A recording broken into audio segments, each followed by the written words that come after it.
Happiness is receiving and sharing, reaping and bestowing. Happiness is found in taking time to enjoy what you've accomplished, in enjoying the plateau, in giving yourself credit when credit is due, in patting yourself on the back for a job well done. Happiness is here and now. Happiness isn't the end result. Happiness is part of the journey. There's an old saying that goes like this: the road to heaven is heaven. The happiness that you're searching for in the future must be found today. The success you're after in the future will only be found by working on it today. Success is the balance between the need for active achievement and the satisfaction in taking the time to acknowledge what you've already achieved. Take time to reflect while you're enjoying the plateau. And while you're reflecting back on your past accomplishments, think about something else. Think about the potential within you that's still untapped. Consider these two questions during your time of reflection. Number one, what could I have achieved in the past had I been more diligent? Could I have been more disciplined, worked smarter instead of harder, said no more often to social functions, to community commitments? What could I have achieved in the past had I tried a little differently? Only you can answer this question. It's very personal. While you're reflecting and enjoying your plateau, all I'm asking is that you dig a little deeper and see if you can't be a bit more effective next time. Work a little smarter instead of a little harder. So that's question number one. What could I have achieved in the past if I tried a little more diligently? Now here's number two. How can I achieve more in the future? Well, if you take some quality time to thoughtfully answer question number one, you'll probably have a clue as to what's needed in the future. Do you need to work more diligently? Do you need to be more disciplined? Do you need to work smarter instead of harder? Do you need to say no more often? Do you need to manage your time better? That's one of the keys to reflection. You can put down on paper what worked for you in the past and figure out ways to translate this information into the future. You can design your better future if you can learn from your past. You can face your future with more excitement, more anticipation, when you design a future worth getting excited about. You can see your future and have it pull you, but don't forget to appreciate yourself for what you have done so far, for what you have done today. Take a self-appreciation inventory. Ask yourself a few questions. Start with number one. What have I achieved in the last 4 days, the last 2 weeks, the last 6 months, the last year, the last 10 years? What have I achieved during these time periods? Write it down. Take a self-appreciation inventory of all you've done and all you've accomplished and all you've become. Take inventory of yourself. Now compare this list to your goals. Have you accomplished all you set out to do in the last 4 days, 2 weeks, 6 months, 1 year, 10 years? Compare your list. Maybe you've been so busy trying to reach your goals that you haven't taken the time to sit back and reflect on where you've really been. Look back at your list and say, wow, I really have been through a lot. I really have learned a lot. Look what I've done. Look what I've become. I wasn't like this 10 years ago or even 1 year ago. Look at me. I'm doing okay. Building your ambition takes little steps. 1 step at a time, 1 day at a time, 1 week at a time. And it's like taking your family to a reunion where people haven't seen your kids for 6 months or even a year. They say, my, look how you've grown. Well, you know your kids have grown, but when you see them every day, it's hard to notice. So write down all your accomplishments and see where you've been and what you've done and who you've become. You'll say, oh, look how I've grown. And that's step 1 in taking a self-appreciation inventory. Now here's step 2. What could I have achieved that I didn't? Be honest now, this is your inventory. Nobody else has to see it. What could you have achieved over the last week, the last month, the last quarter, the last year? What could you have achieved that you didn't? Would a game plan have made a difference? Would your direction have made a difference?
Would greater preparation have made a difference? Would more discipline have made a difference? In how you changed your habits, changed your life, would time management have made a difference? Major time over minor time. Ask yourself, what could I have achieved that I didn't? Now, take this one step further with number 3. What do I want to achieve in the next 4 days, the next 2 weeks, the next 6 months, over the next year, over the next 10 years? What do I want to achieve? Well, all this falls in line with your goals. What you could achieve has to fall in line with what you want to achieve. What you could do has to line up with what you want to do. And what you could become has to meet, what do I want to become? Everything affects everything. And through the proper disciplines, practiced every day, through the proper disciplines, the what could I do?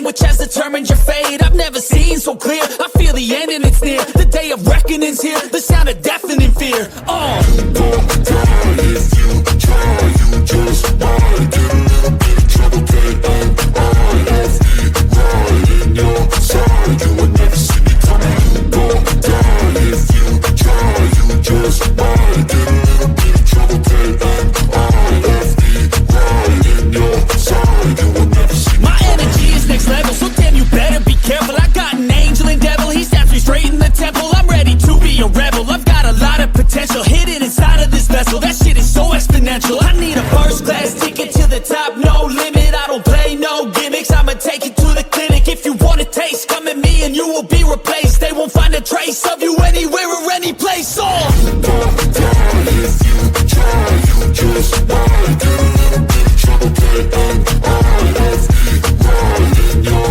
side. You will never see me coming. You don't die if you try. You just might get a little bit of trouble. K-N-I-F-E right in your side. You will never see me coming.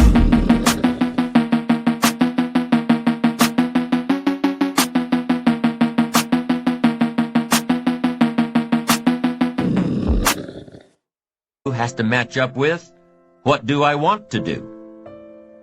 And here's number 4. What can I do to achieve this that I'm not doing now? What could I do to achieve my goals that I'm not doing now? What things do I need to work on that I'm not working on now? Remember, it's easy to do the disciplines, the little things every day, and it's easy not to. It's easy not to. Look back at the self-knowledge inventory that you took on side 3 of this program, the session on positive self-direction.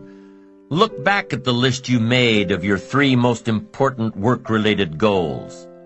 Look back at your list of the 3 most important personal and spiritual goals. How are you doing with these? Are you making progress a little each day, a little each day? Are you appreciative of the progress you've made so far? It's important that you take time out to acknowledge yourself.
your achievements, what you've done so far, where you've come, who you've become.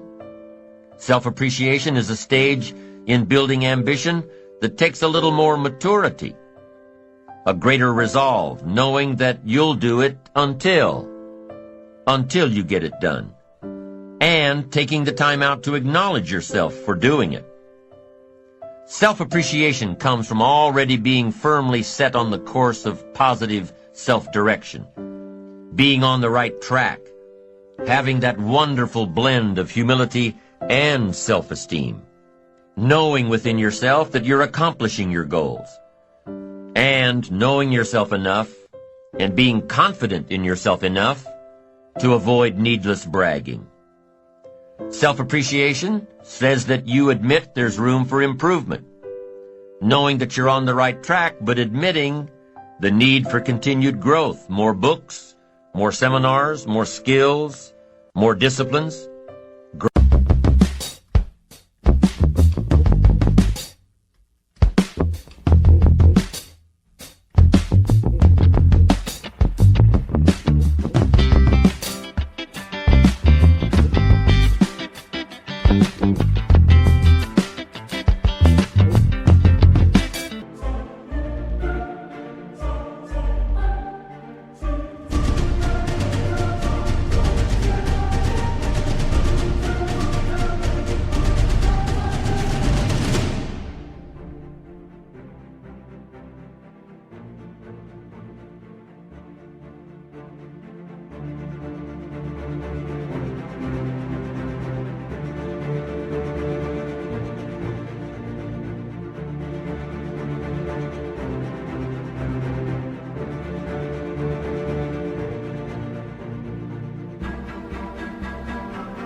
Greater awareness, bigger vision? There's always more room to grow. There's always more knowledge to gain, always more skills to perfect. We're never done with the education process, because education is part of the path to wealth. Education and learning is part of the path to health. Continued education can turn you around if you're headed in the wrong direction. We must never stop learning, growing, expanding. And we must never forget to take time to appreciate ourselves for what we've done in pursuit of what we want to become. Step 1, positive self-direction, knowing who you are and where you want to go with your life. Step 2 is self-reliance, taking responsibility for your own life and taking responsibility for all that happens in your life. Step 3, self-discipline, addressing ambition at the daily level, doing all you can.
every day, every day, every day, and doing it until you get there, knowing that the pain of discipline weighs ounces and the pain of regret weighs tons. Step 4 is self-enterprise. Keeping your eyes and ears open at all times, being aware of opportunities around you, and being able to create opportunities that'll keep you on the road to success. Step 5 in building your ambition is working with others, learning how to effectively communicate with those around you, learning how to maximize your networking abilities, and learning to work with those who deserve it, not those who need it. And step 6 is self-appreciation, fueling your accomplishments tomorrow by acknowledging your successes today. Each of these 6 building blocks works together in creating energy, directing energy to fuel our ambitions.